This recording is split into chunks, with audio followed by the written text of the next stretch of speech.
नमस्कार। हम मोहम्मद बिन तुगलक द्वारा नव प्रवर्तित योजनाओं के ऊपर वो चर्चा कर रहे थे, जिनका वर्णन जियाउद्दीन बर्नी ने अपने ग्रंथ तारीख फिरोज शाही, इसामी ने अपने ग्रंथ फतूह सलातीन, यहिया सरहिंदी ने है वो तारीख मुबारक शाही, और मोरक्कन यात्री इब्न बतूता ने अपने ग्रंथ किताब अल रिहला में किया है। यद्यपि जो विस्तृत वर्णन है वो जियाउद्दीन बर्नी ने किया है, जिसके आधार पर हमने पिछले वीडियो में मोहम्मद बिन तुगलक द्वारा दुआब में कर वृद्धि के बारे में चर्चा की थी। आज के वीडियो में हम मोहम्मद बिन तुगलक की दूसरी नव प्रवर्तित योजना राजधानी परिवर्तन के ऊपर चर्चा करेंगे। देखिए, मोहम्मद बिन तुगलक ने दिल्ली के स्थान पर सुदूर दक्षिण में स्थित देवगिरी, जो कि लगभग दिल्ली से 700 मील दक्षिण में था, अपनी राजधानी है वो देवगिरी में स्थानांतरित की और उसका नाम परिवर्तित कर दौलताबाद रखा।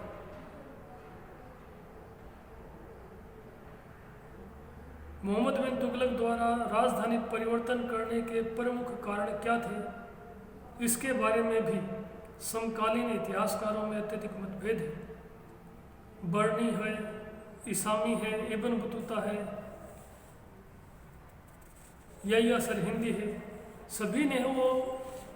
राजधानी परिवर्तन के वो अलग अलग कारण बताए।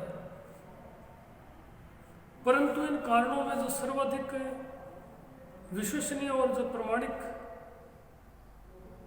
प्रतीत होता है वो है बर्नी का वर्णन,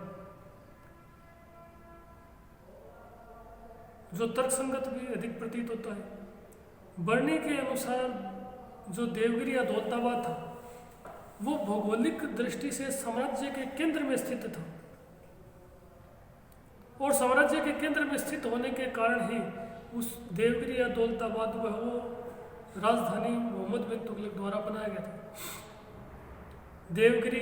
बर्नी के अनुसार देवगिरी जो है वो मुल्तान, भाबर प्रदेश, भाबर यानी हिमालय का जो पर्वतीय प्रदेश है, मुल्तान यानी कि पश्चिमोत्तर सीमा, सोनारगांव आधुनिक बांग्लादेश यानी पूर्वी सीमा से समान दूरी पर पड़ता था। इसी कारण मोहम्मद बिन तुगलक द्वारा दिल्ली के स्थान पर देवगिरी को अपनी राजधानी बनाया गया। बर्नी के इस कथन से ऐसा प्रतीत होता है कि संभवतः मोहम्मद बिन तुगलक जो दक्षिण भारतीय राज्य थे, उन दक्षिण भारतीय राज्यों पर अपने नियंत्रण को और अधिक प्रभावशाली बनाने के लिए ही दौलताबाद या देवगिरी को है वो अपनी राजधानी बनाया था। यद्यपि बर्नी और जो इब्न बतूता है उनके वर्णन से ऐसा प्रतीत होता है कि जो दिल्ली है,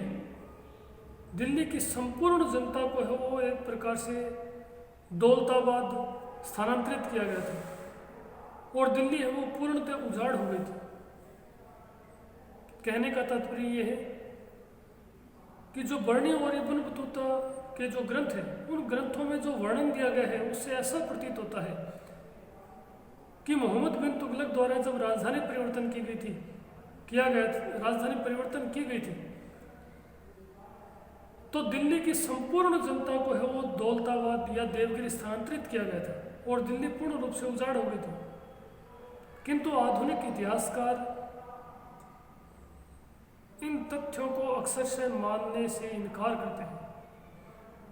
जिनमें डॉक्टर आगा मेहंदी हुसैन प्रमुख है। आधुनिक इतिहासकार डॉक्टर आगा मेहंदी हुसैन ने अपनी पुस्तक the rise and fall of Mohammad bin Tughlaq में समकालीन इतिहासकारों के वर्णन का विश्लेषण करते हुए लिखा है कि हमें बर्नी और इब्न बतूता का जो वर्णन है उसे अक्सर से है वो स्वीकार नहीं करना चाहिए, क्योंकि जो समकालीन अन्य इतिहासकार हैं और जो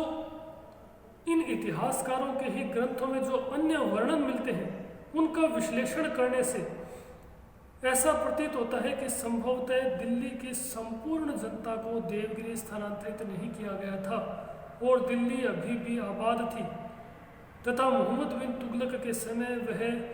दौलताबाद के साथ साथ साम्राज्य की दूसरी राजधानी भी थी। और उन्होंने अपने इस कथन के समर्थन में 3 तर्क भी प्रस्तुत किए हैं। डॉक्टर आगा मेहंदी हुसैन ने अपने इस कथन को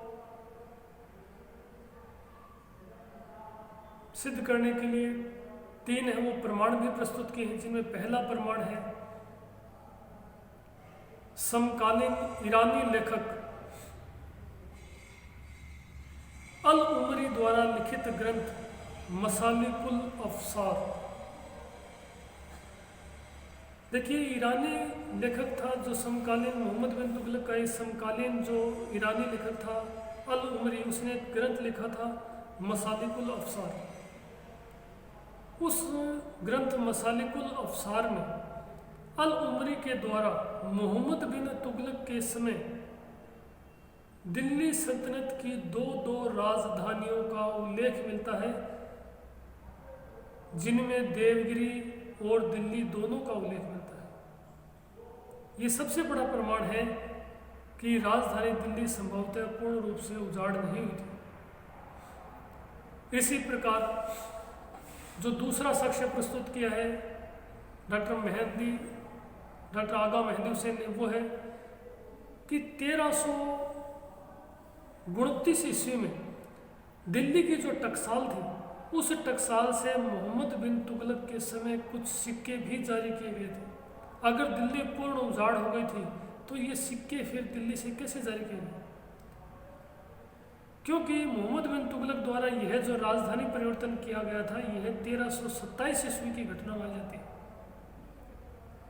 कि मोहम्मद बिन तुगलक ने 1327 ईस्वी में वो दिल्ली के स्थान पर देवगिरी को अपनी राजधानी बनाया था। और 1329 ईस्वी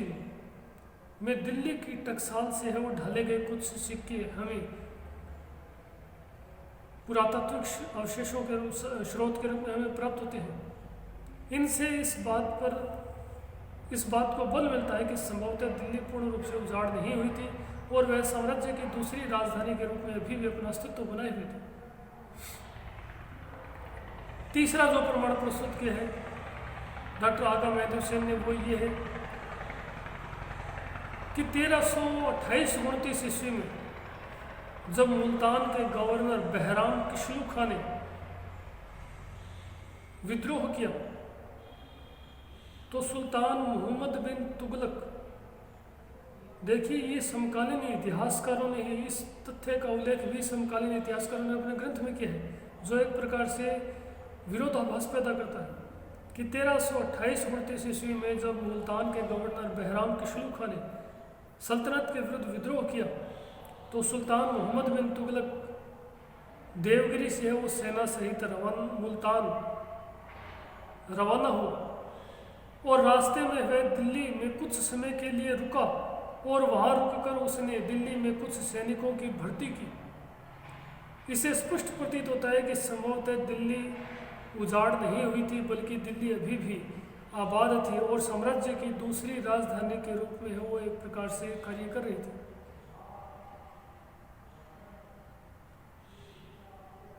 बर्नी और इब्न बतूता ने यद्यपि जो वर्णन दिया है उसमें स्पष्ट रूप से वो दिल्ली के संपूर्ण जनता को देवगिरी स्थानांतरित करने का उल्लेख किया है,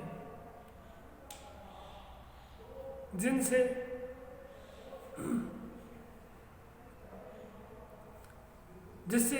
एक प्रकार से इन बातों के मध्य विरोधाभास दिखाई देता है।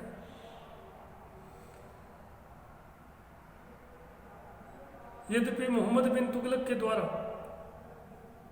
दिल्ली की जनता को देवगिरी स्थानांतरित करते समय उनकी सुविधाओं का है वो पर्याप्त ध्यान रखा गया था। उनको निःशुल्क भोजन, पानी, आवास आदि की है उस मार्ग में समस्त सुविधाएं वो निःशुल्क उपलब्ध करवाई गई थी, परंतु लोगों के मन में अपनी मूल भूमि के प्रति जो भावात्मक लगाव था, उस लगाव ने मोहम्मद बिन तुगलक के प्रति एक प्रकार से असंतोष उत्पन्न कर दिया था।